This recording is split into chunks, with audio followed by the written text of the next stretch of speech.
During a family barbecue, she joked loud enough for everyone, "If we ever get married, he'll be lucky if I don't cheat." I stayed quiet, but when my uncle pulled me aside later that night, his advice changed everything. My family has a tradition. Every year on the last weekend of summer, we have a huge barbecue at my uncle's house. It is an all-day affair with 3 generations of my family, tons of food, and a lot of loud, happy noise. It is a day about roots, about connection. It is the last place on earth you would expect your life to fall apart. But that is exactly what happened to me on Saturday.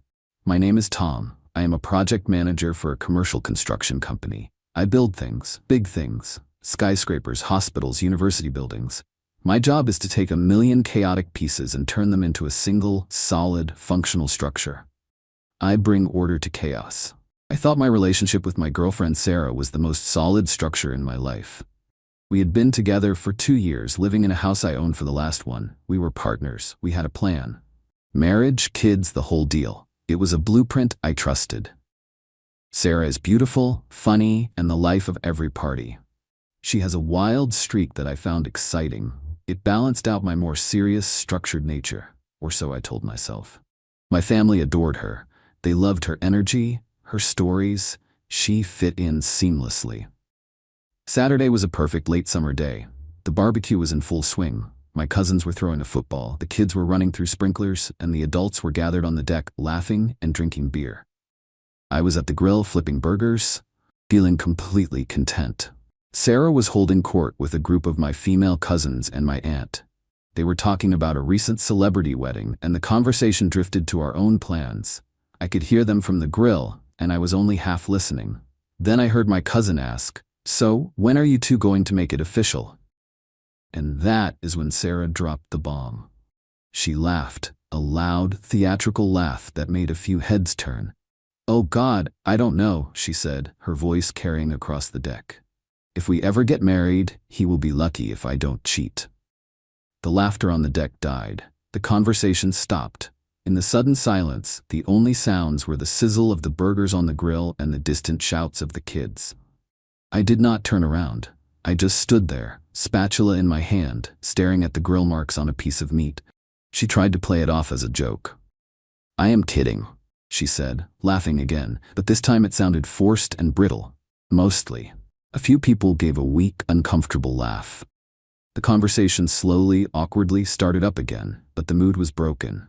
The perfect summer day now had a dark cloud hanging over it. I stayed quiet. I did not look at her. I did not say a word. I just kept grilling, my movements calm and methodical. Inside, a storm was raging. It was not just the disrespect, it was the public nature of it. She had not just insulted me, she had announced to my entire family that our relationship was a joke to her. That my commitment was something she considered optional. I served the food. I sat with my family. I talked and laughed and pretended that I had not just heard the woman I loved detonate the foundation of our life. Sarah kept shooting me little looks, trying to gauge my reaction. I gave her nothing. I was a blank wall. Later that night, as the party was winding down and people were starting to leave, my Uncle Frank pulled me aside. Frank is my dad's older brother. He is a retired cop, a man who has seen the best and worst of people. He does not say much, but when he does, you listen. He led me over to the edge of the yard, away from the tiki torches and the lingering guests. He looked me in the eye, and his face was serious. "I heard what she said," he said, his voice a low rumble. I just nodded. "You are a good kid, Tom," he continued. "You are solid. You build things to last. That woman, she is not built the same way. She is all flash, no foundation." He paused, looking back at the party where Sarah was now laughing with my aunt, as if nothing had happened. "You are angry," he said. It was not a question. You want to go home and have it out with her. You want to yell and scream and maybe even break up with her tonight. He was right. That was exactly what I wanted to do. "Don't," he said, his voice firm. "That is what she expects. That is the game she wants to play.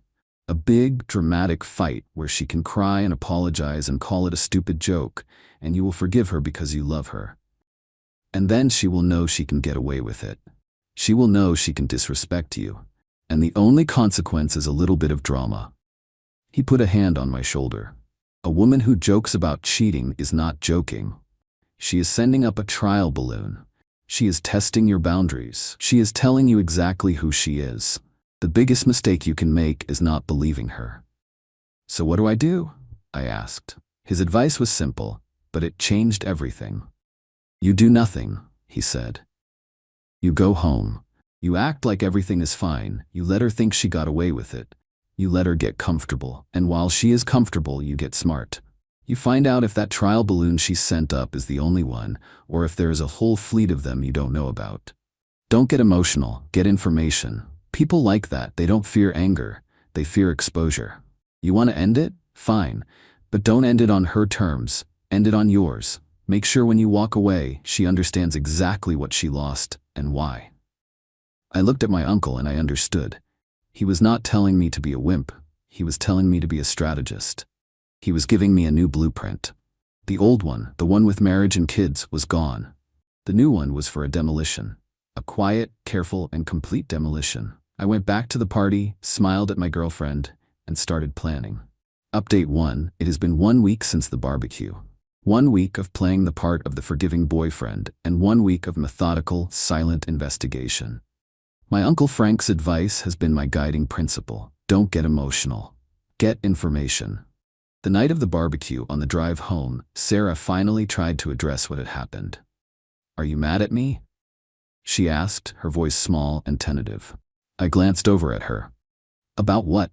"You know, the joke I made. It was stupid. I was just trying to be funny. My sense of humor is a little dark sometimes." I just shrugged. "It is fine," I said.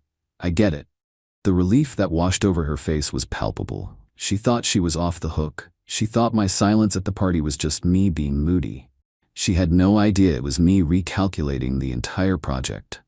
For the next few days, she was the perfect girlfriend. She was affectionate, attentive, and did not make any more jokes. She thought she had pushed a boundary and that I had accepted it. She was comfortable. While she was comfortable, I was working. My first step was to understand the scope of the problem. Was her comment a one-time stupid mistake, or was it a symptom of a deeper issue? I started with her phone. We had an open policy with our devices. We knew each other's passcodes. It was a foundation of trust that she, it turned out, did not deserve. I waited until she was asleep and went through it. I was not looking for a smoking gun. I was looking for patterns. I did not find any explicit texts from other men. She was too smart for that. But I found something more telling. I found a pattern of deletion. Her text threads with certain male friends were suspiciously clean. There were gaps in the conversations, missing days. Her call logs showed calls to these same numbers, but the corresponding texts were gone. A person with nothing to hide does not meticulously scrub their conversations. The most interesting find was a group chat with her 3 best friends. The chat was called the Escape Committee. I scrolled back for months. It was a running commentary on their lives, their relationships, and their plans for the future. And it was a goldmine. They talked about me. A lot. They referred to me as the Warden or Mr. Stable. They talked about my boring life, my predictable schedule. Sarah's posts were the most damning. She complained about feeling trapped. She talked about wanting more excitement. And then I found the conversation from the day before the barbecue. One of her friends had asked if she was really ready to settle down with me. Sarah's reply, "God, no. But the setup is too good to leave right now. He is a great safety net while I figure out what I really want. And what I really want is not a guy who spends his weekends installing a new sprinkler system." Another friend replied, "You've got to be careful. He is not dumb. What if he figures it out?" Sarah's response made my blood run cold. "He will not. He trusts me completely. I could probably cheat on him, and as long as I smiled and told him I loved him, he would believe me. He is just lucky I have not bothered yet." There it was. The joke from the barbecue was not a joke at all. It was a slightly rephrased version of her true feelings. It was a test, just like my uncle said. She was testing the waters, seeing how much disrespect I would tolerate. I took screenshots of the entire conversation. I saved them to a secure cloud account. That was my information. Now I needed a plan for exposure. The opportunity presented itself 2 days later. Sarah came home excited. Her best friend, the one who had asked if she was ready to settle down, was getting engaged. Her fiancé had proposed on a trip to Paris. They were going to have a big fancy engagement party in 3 weeks at a downtown hotel. "It is going to be amazing," Sarah said, her eyes shining. "Everyone is going to be there. We have to get you a new suit." A party. A big fancy party, full of her friends and the people she wanted to impress. The stage was perfect. I spent the next week preparing. I continued to play the part of the perfect boyfriend. I helped her pick out a dress for the party. I booked an appointment to get a new suit. I listened to her talk endlessly about the engagement, about Paris, about the size of her friend's diamond. Meanwhile, I was making my own preparations. I contacted the event planner for the party, a woman my company had worked with on a few corporate events. I told her I wanted to do a special surprise for the newly engaged couple. I wanted to put together a slideshow of pictures of them to be played on the big screens at the party. She thought it was a wonderful idea and gave me the technical specifications for the video file. I spent hours putting the video together. It started innocently enough. Pictures of the happy couple, pictures of them with their friends, including Sarah. I even included a few pictures of me and Sarah, smiling, looking like the perfect couple. But the last 30 seconds of the video were different. The last 30 seconds were the screenshots from her group chat. I set the screenshots to scroll slowly across the screen, her own words appearing in huge, undeniable letters set to a soft, romantic piano score. "He is a great safety net while I figure out what I really want. He trusts me completely. He is just lucky I have not bothered to cheat yet." The video was ready. The stage was set. All I had to do was wait for the performance. Sarah thought this party was about her friend. She had no idea it was about to be her grand finale. Update 2. The night of the engagement party felt like the calm before a hurricane. I was not nervous. I was focused. I had a job to do, a structure to demolish, and I had the right tools for the job. We arrived at the hotel ballroom, and it was exactly as Sarah had described. It was a sea of expensive dresses, tailored suits, and the quiet hum of people who believed their own hype. Sarah was in her element, flitting from group to group, laughing and air-kissing, dragging me along like a well-behaved accessory. I just smiled, nodded, and played my part. I found the event planner and gave her the thumb drive with the video file. "It is all set," I told her. "Just play it right after the father of the bride's toast." She gave me a thumbs up and disappeared into the control booth. An hour into the party, the toasts began. The father of the bride gave a tearful speech. The groom's best man told a few embarrassing stories. Then the groom himself got up and gave a heartfelt tribute to his new fiancée, Sarah's best friend. As he finished, the lights in the ballroom dimmed. The event planner's voice came over the sound system. "And now, a special surprise from a dear friend, a look back at some happy memories." The romantic piano music started. The slideshow began. I was standing next to Sarah, near the back of the room. She squeezed my arm, a genuine smile on her face. "This is so sweet," she whispered. The first few minutes were perfect. Pictures of the happy couple flashed on the 3 large screens around the room. The guests were all smiling, some dabbing their eyes. Then, the music swelled, and the final 30 seconds began. The first screenshot appeared. Sarah's words, "He is a great safety net while I figure out what I really want." I felt her hand on my arm go rigid. Her smile froze. "What is this?" she hissed, her voice a strangled whisper. The next screenshot appeared. "He trusts me completely." A low murmur started to spread through the room as people read the words on the screen. People were turning, looking from the screens to Sarah, their expressions shifting from happy celebration to confused shock.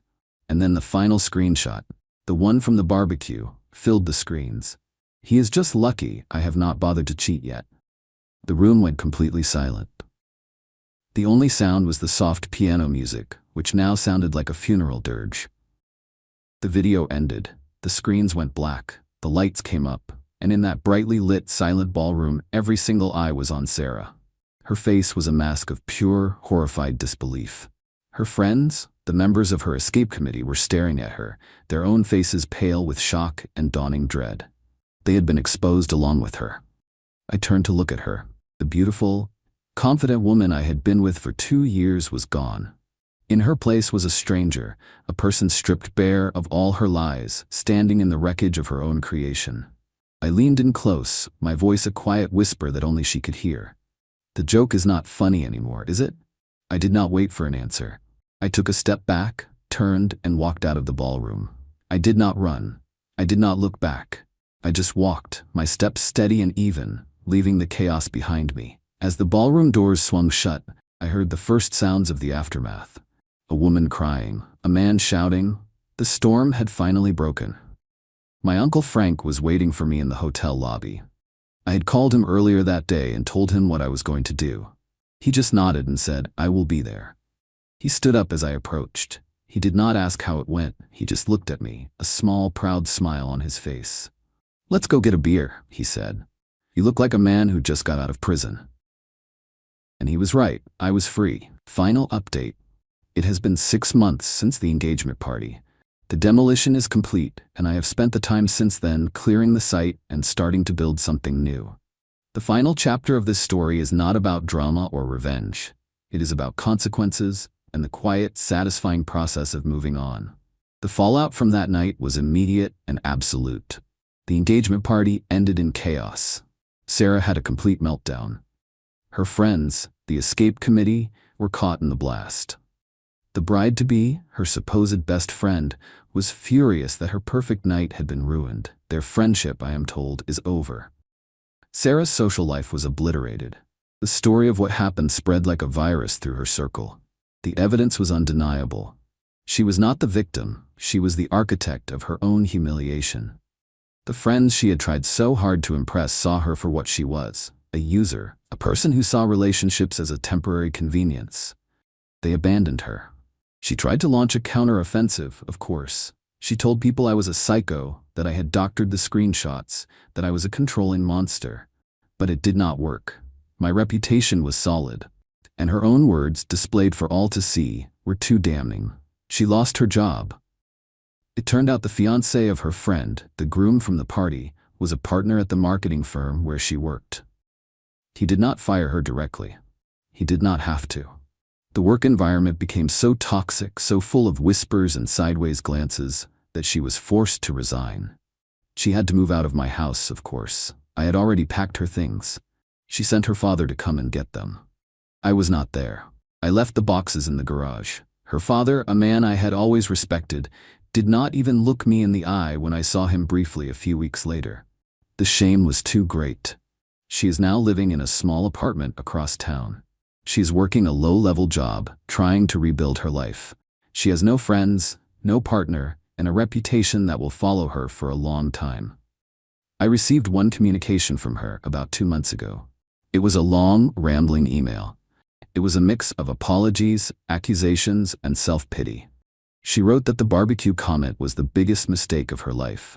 She wrote that she did not really mean it, that she was just trying to sound cool and detached. She wrote that my uncle was a cruel old man for giving me the advice he did.